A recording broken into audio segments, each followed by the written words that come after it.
to Fashion Reverie Talks. I am Tijana Ibrahimovic. And I am Cicely Daniels. Fashion Reverie takes you from the front lines of fashion to the front row. All of Fashion Reverie Talk segments are based on published content found on fashionreverie.com. So remember, if you want more information on the segments, go to fashionreverie.com. In this episode of Season 3, we are fortunate to have Halston's new creative director, Ken Downing, and some pre-Bridal Week coverage from editor-in-chief William Gooch. So we start every episode with fashion news, and all of our news segments are based on the fashion news alerts found on fashionreverie.com. Okay, so let's jump into the current events in fashion. We're going to start with Cher and Balmain show, and Cicely will deliver those news. It was an event of events. Obviously, Cher is an event in and of herself, as is the Balmain show, and this week it was like heightened.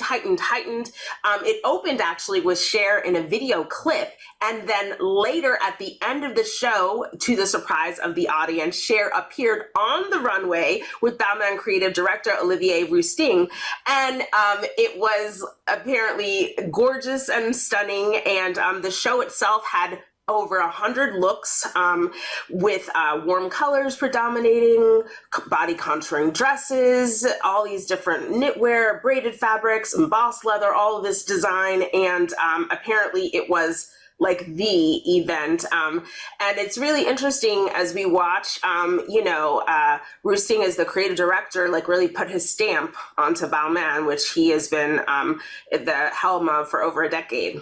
So. I mean, anything that involves Cher, right?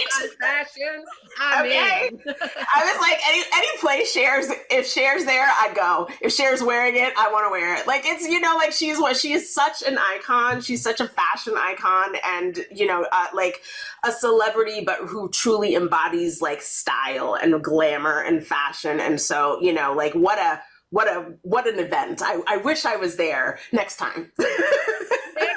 Next time. I mean, I also loved what she was wearing. Usually Cher can be even more over the top, but this was kind of great fitting. And also she looks like amazing. I'm like, come on, girl, come on. Like, just like goals, share goals, just share goals. If that's not a hashtag, it should be. Well, there is more shaking and moving in the fashion industry. We are all familiar with Riccardo Tisci. And so it looks like he will be changing his career path yet again. He will be leaving Burberry. He is known for reimagining and updating Burberry's logo, and he eliminated the use of fur from the iconic British fashion house. The Burberry men's fragrance went viral.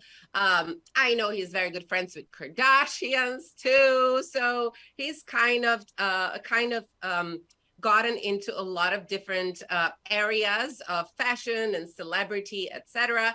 But it looks like he will be replaced as creative director at Burberry by Daniel Lee.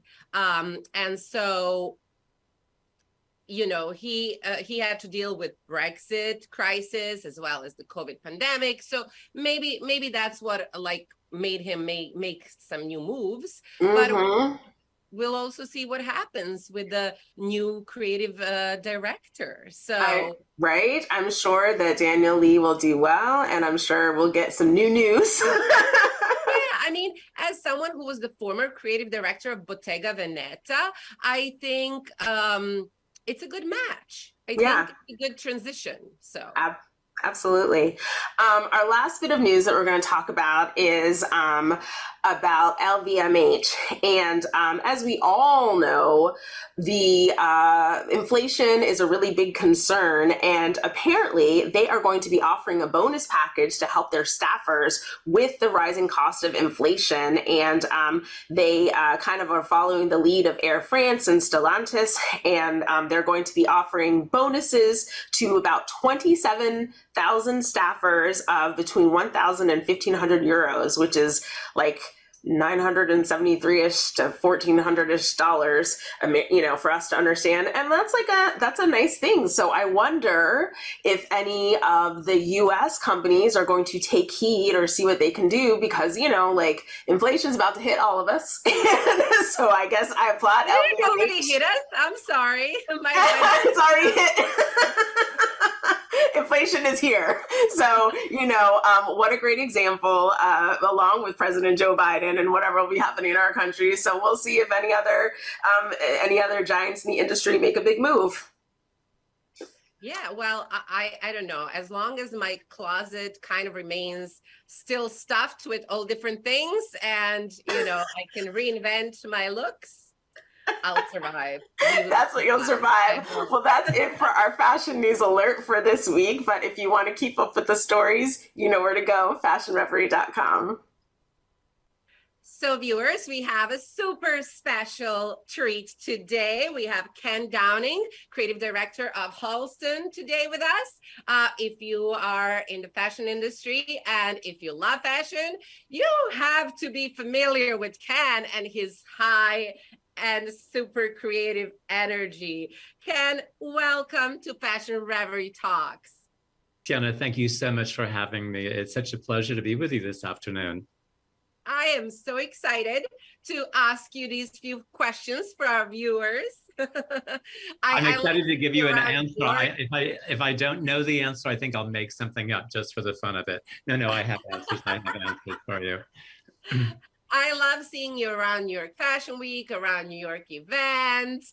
You know, as someone who's had so many important positions in fashion, I am curious, how did you first get your feet wet, so to speak, in the fashion industry?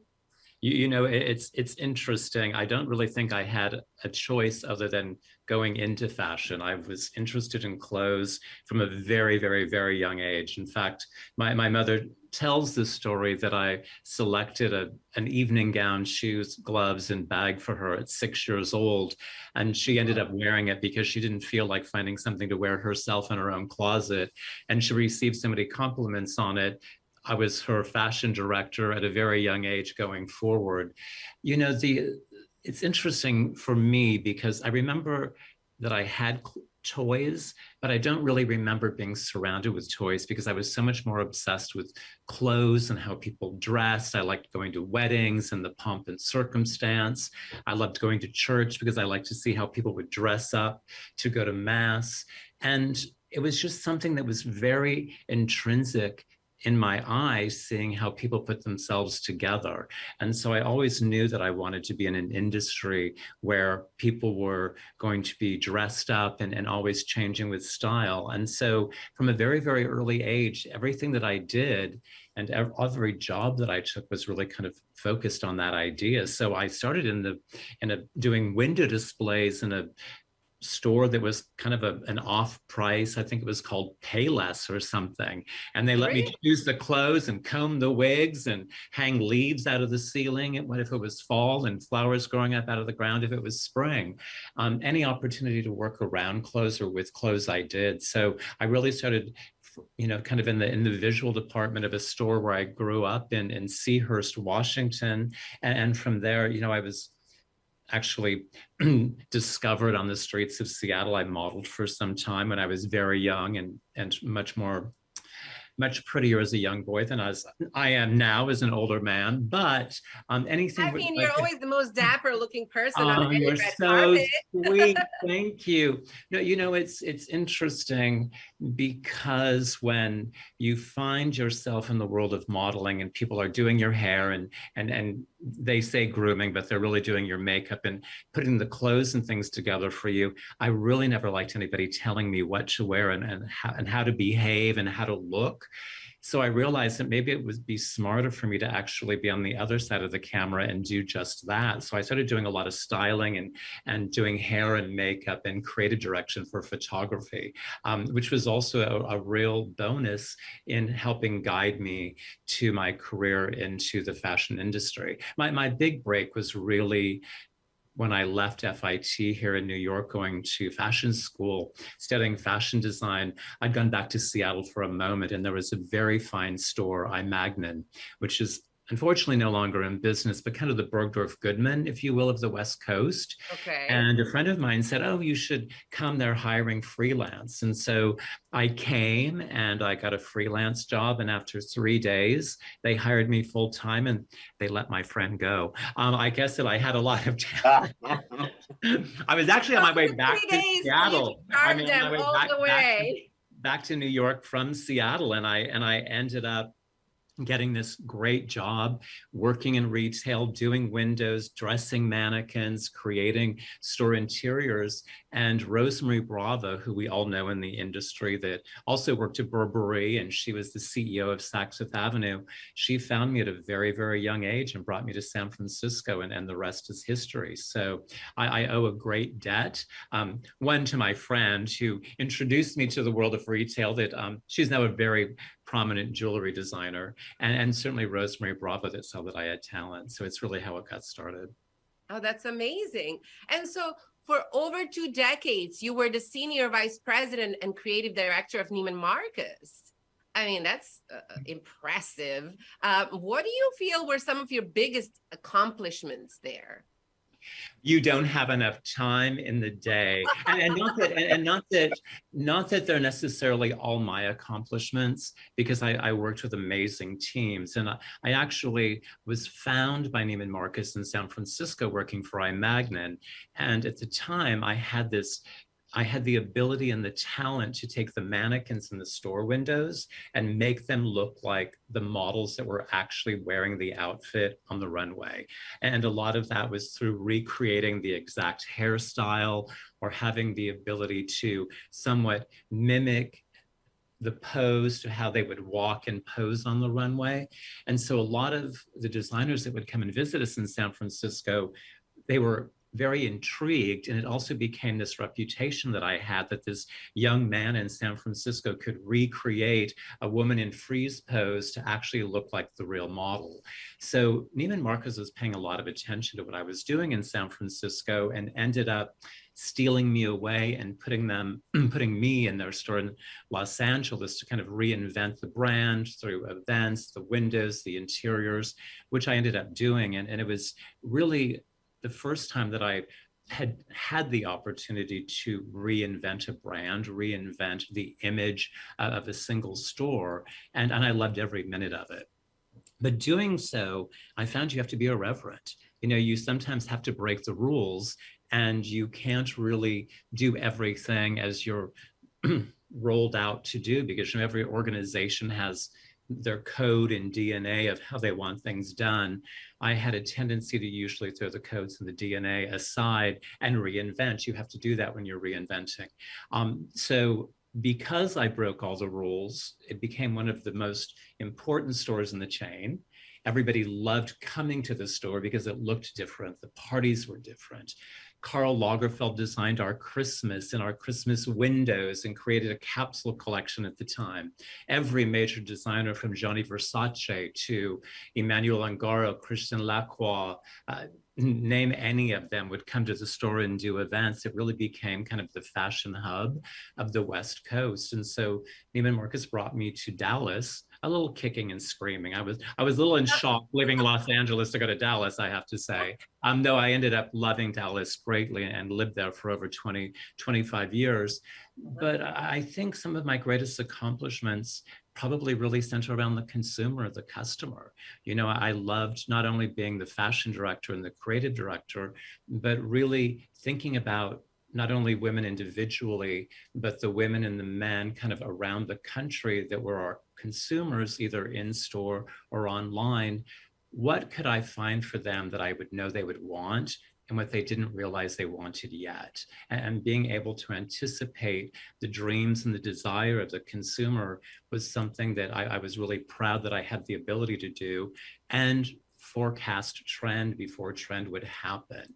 And even to this day, in my role at Halston, you know, you have to be ahead of the curve. You certainly can't be waiting and following, but the ability to really anticipate where fashion was going before it went there.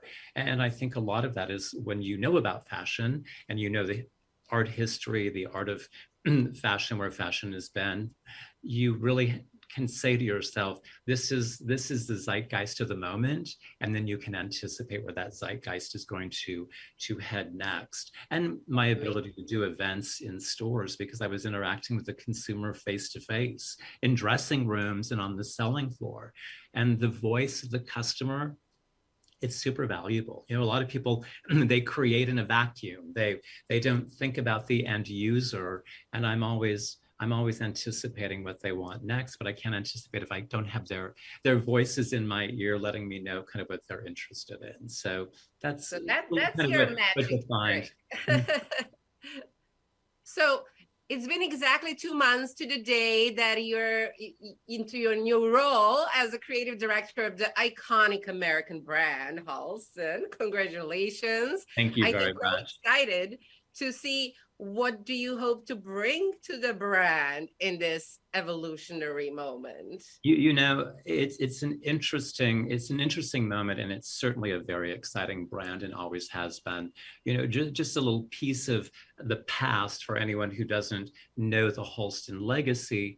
You know, he really liberated women when he was beginning to design clothes. And, you know, he started as a milliner at Bergdorf Goodman. He's very known for the pillbox hat that Jackie Kennedy wore at the inauguration of her husband, John F. Kennedy. But he knew as women were getting more into big hairstyles and not wearing hats and gloves, that he wanted to pivot his career and started creating clothes. And at the time that he was creating clothes, they were very stiff, and fabrics were very chunky, and they didn't allow women to express themselves and didn't allow their bodies to move and express themselves. And so he really liberated women as women were being liberated socially as well in the late 60s and early 70s.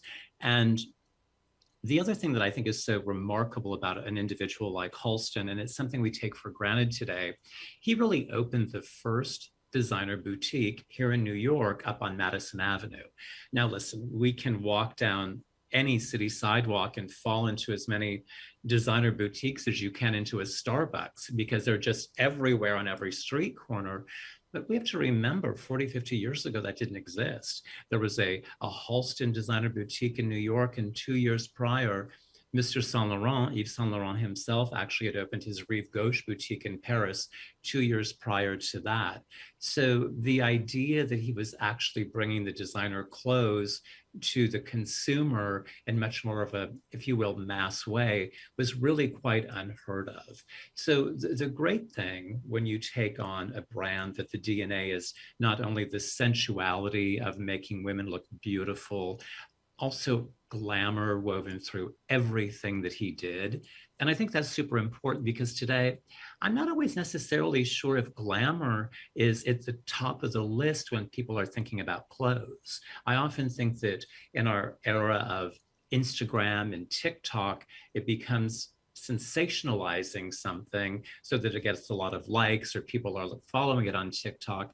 Well, you have to remember there's a body under those clothes. And does that body look great? Does the woman, the man wearing those clothes feel great? Because when you feel good, you look good. And is there just a little bit of glamour?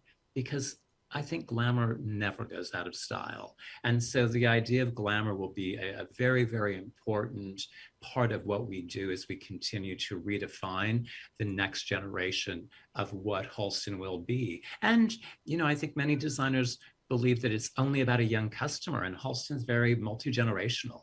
There are women that still have Halstons in their closets today, and I hear stories, oh, I gave my Halston that I had to my daughter to wear to the rehearsal dinner at her wedding, or my daughter wore my Halston to her prom. I love that people cherish not only the clothes, but they're creating memories with what they wore.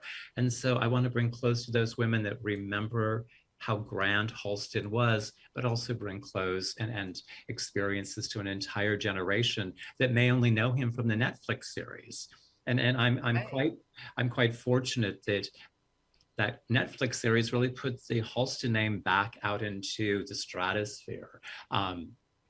A lot of people think that I resemble him, though I really don't.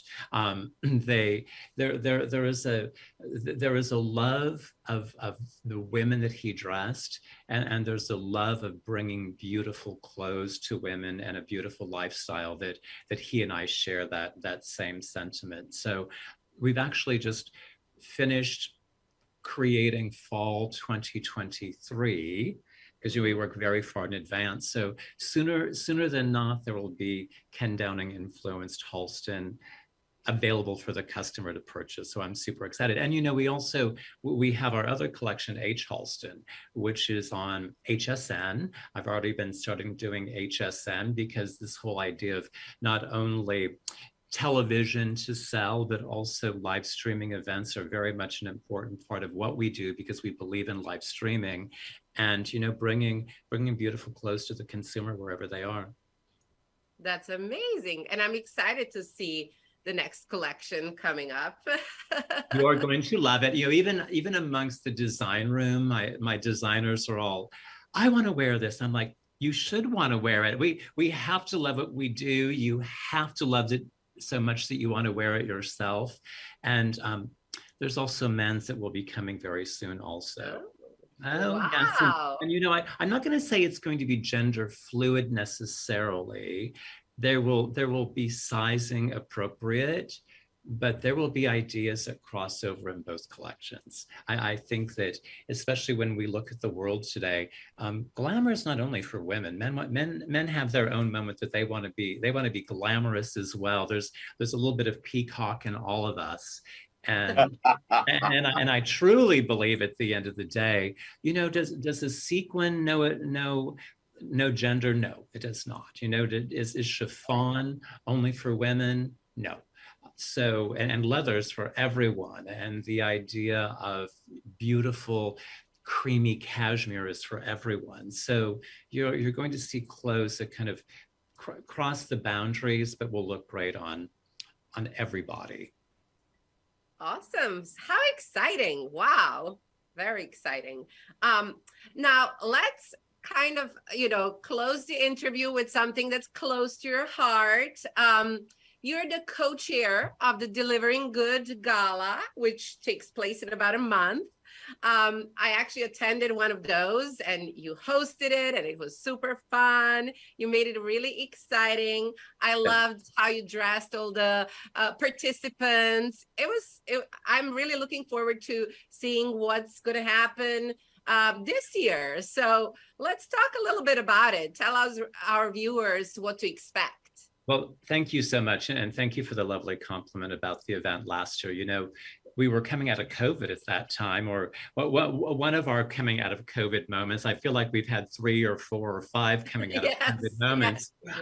But we were coming out of a COVID moment when people were beginning to feel comfortable to come back together again and all be celebratory in real time.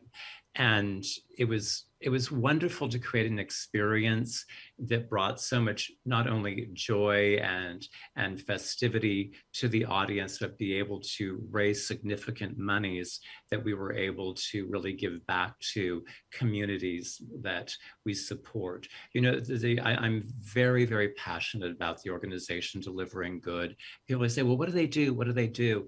It's truly simple. We deliver good.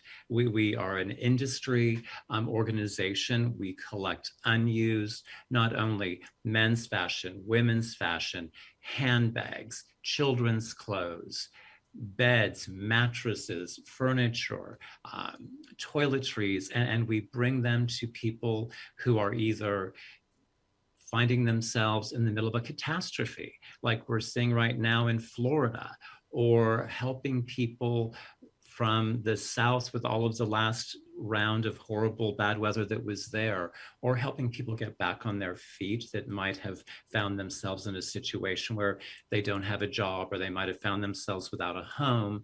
We bring things that give people integrity, and that we give people the ability to really feel good about themselves so they can get themselves back on their feet again, and they can do it with pride. And so our event that's coming up beginning of November, which will be at Cipriani on 42nd Street. We all know Cipriani well.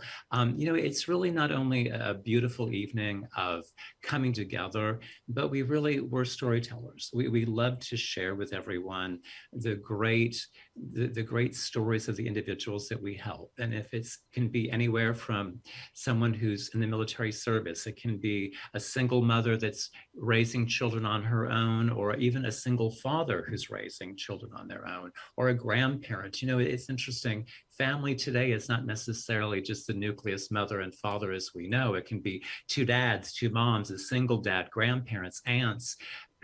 So we really like to share with people that great story of where people found themselves in a less desirable place and how our help was able to lift them up with great integrity and give them pride and get them back on a road to success, not only themselves, but their families. And so it's important to me for two reasons. One, I was raised to always get back. Even as kids, we had in Seattle, there were telethons. I don't even think they do telethons anymore. And our parents would send us out with our wagon, and we would go door to door knocking, collecting a doll or a quarter, and you bring it all together and drive it downtown and dump it into the big, bin of cash where you could make donations on television.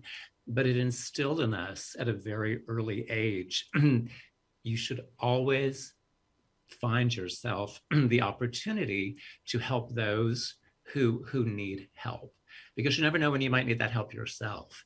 And I think if it's mentoring an individual in our industry, if it's helping a neighbor, or being able to, in a big way, help many, many people that need that help, it's important. It makes us the human beings that we are, and caring human beings are better human beings. So anyone that can help, certainly we would love for you to be part of the Delivering Good Gala. Join us, buy a table, buy tickets. Always happy to take not only donations of clothes or things that people can use, but also the ability to, give back in a really good way, because when you give back, it really feels good. I agree. And I hope that a lot of our viewers are able to support Delivering Good and its mission. It was a pleasure talking to you, Ken. I'm excited to see what's next with Halston. And I will see you around New York. You are an honorary Halstonette, and I love you dearly, and I can't wait to see you in the clothes. Be well, my dear. Be well. Bye. Well, I am thrilled to bring back on with us our editor-in-chief, William Gooch, who is going to give us some thoughts about Bridal Week, which is coming up for Fashion Bridal Week. It's my favorite. I love bridal. I've been married so long. I don't know why I still love bridal so much, but William, welcome. Good to see you. It's great to be back. And simply, I had to take your place last week, and I was so nervous. No, not last week. Our last episode. I was so nervous. Oh, God. But I soldiered through. And the reason I soldiered through is I remember how you do things. Oh, see, you were thank such you. an incredible example to help me soldier through. Oh, my You were not able gosh. to be here, and I had to take your place, which I've never done before. But I don't want to do it again. Well, I know that you were fantastic. I'm looking forward to watching the episode. You are here to talk about bridal, and that is, it always is. I'm always so romantic, and I'm always like, I want to go to all the shows. I love it. So we know that Bridal Week is very different than regular New York Fashion Week. And how did we come to start covering bridal? Well, I've been in the industry about 15 years. And in the early part of my journey in fashion as a fashion editor, I would get invited to bridal shows all the time. And I was just like, okay, I'm not going. I didn't want to go because I kept thinking, how many white dresses can you look at? I mean, this is a really boring experience. And I would just turn down the invitations, or I wouldn't respond and never go. So when I started fashionreverie.com, and we are a daily content site, I needed content to go with our daily content motif, so to speak, or daily content projection. So I said, well, I'm just going to go to bridal. I'll go to 2 or 3 shows. I know I'll be bored out of my mind, but I'm going to go write the reviews, and at least we did it, and it will fill up our daily content cache, so to speak. So I went and I was blown away, because when you think of bridal, which is something like an $8 billion industry in the United States, you always think about the typical weddings gown silhouette. A princess gown, a mermaid gown, a fit and flare, trumpet gown. These are all the typical silhouettes. But what you don't realize is they're all different kinds of bridal accoutrement that go with a bridal gown. You have the veil, you have the men's tuxedo, and all of that is included in bridal week. And also, your nuptial is not just one day. It's your bridal rehearsal dinner. So you need clothes for that. You need clothes for the mother of the bride. You need clothes for the bridesmaid. So many different elements, and all that comes together during New York International Bridal Week. So when you go to Bridal Week, you get to experience that it's more than just a bridal gown. And in New York, you get to see, oh my God, so many different perspectives on a bridal gown. I remember I went to THEIA, which is a wonderful, wonderful ready-to-wear collection brand. They also do bridal. And one year, the creative director was inspired by David Bowie, Ziggy Stardust, early 70s. So the gowns came out looking like something out of another planet. Wow. I'm going to zoom to the planet Xenon or something. And you were like, what the, ham sandwich is this? But it was sexy, it was hot, it was futuristic. Yeah. So it's more than what people think. It is so much fun, so glamorous. And our former guest, Ken Downing, talked about how glamour is so important part of fashion. Yeah. It's definitely a part of Bridal Fashion Week. And absolutely, you're going to be with me this season. I know. At the show. And we're going to have a lot of fun. Oh my God, we're going to have so much fun. Okay, so of the shows, what shows are we looking forward to this bridal season? Okay. I'm looking forward to the Badgley Mischka, which I've never been to their bridal before, show. And we're going together, Cicely. They have a breakfast, so they're going to feed us and entertain us. So I'm excited. Love it. And I'm looking forward to Sachin and Bobby, who I love. Ines di Santo, who I love. I believe Jimmy Choo has come out with a bridal collection, and we've been invited. So I'm looking forward to that, to see what that's going to be. So those are my top 4, but I'm sure invitations are still coming in, so I don't have everything organized yet. Sure. Now, who would you say just every year you think are consistently your very top bridal designers, and why? Well, out of the, Ines di Santo hits it out of the park every year. I'm talking about glamour. And to give you one example, one year she held her bridal show at Jazz at Lincoln Center with a full symphony orchestra playing. Wow. While we were served champagne. Wow. With the windows opened up, the curtains opened up in the back, and you could see Central Park as the bridal models walked across the stage. That's the level of Ines di Santo. It's like a Paris couture show. It really is. So I look forward to her. Yeah. I look forward to Sachin and Bob, because they do very contemporary pieces that brides want to wear right now. So it could be a jumpsuit. It could be a pantsuit. It could be a cute little cocktail bridal dress. They don't create clothes just for that bride in her first wedding. It could be that bride's third wedding. So it's a lot of variety that I love. And it's always seen through the lens of unbelievable modernity and elegance. And You know, what would Bridal Week be without Naeem Khan? I mean, come on, Naeem Khan. Hello. I was there last year, and at the end of the show, he walked out and he jumped up and down and said, "We're back."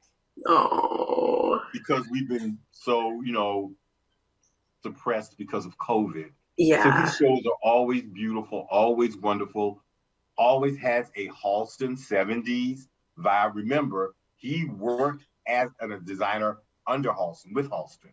Oh. So you see that aesthetic always in his collections. Yeah. Yeah. Excited. So I'm excited about Bridal Week. It is October the 11th through the 14th, and Fashion Reverie will be there front and center doing most of the bridal shows. And we're also going to have some video coverage that we're going to put on our new TikTok channel. So you guys know where to go. Thank you, William, so much. I cannot wait to come to all the shows. I hope they all have champagne because that's my favorite thing to drink. And next year is going to be my 10th anniversary. So maybe I have to have a big party for myself and wear another wedding dress. We'll see. Okay. All right. Thank you, Cicely. Thank you so much. Thank you, William. Well, viewers, that's it for this episode of Fashion Reverie Talks. We would like to thank our guests, Ken Downing and William Gooch. For information on these and other stories, go to fashionreverie.com. Thanks for watching, you guys. We'll see you the next time.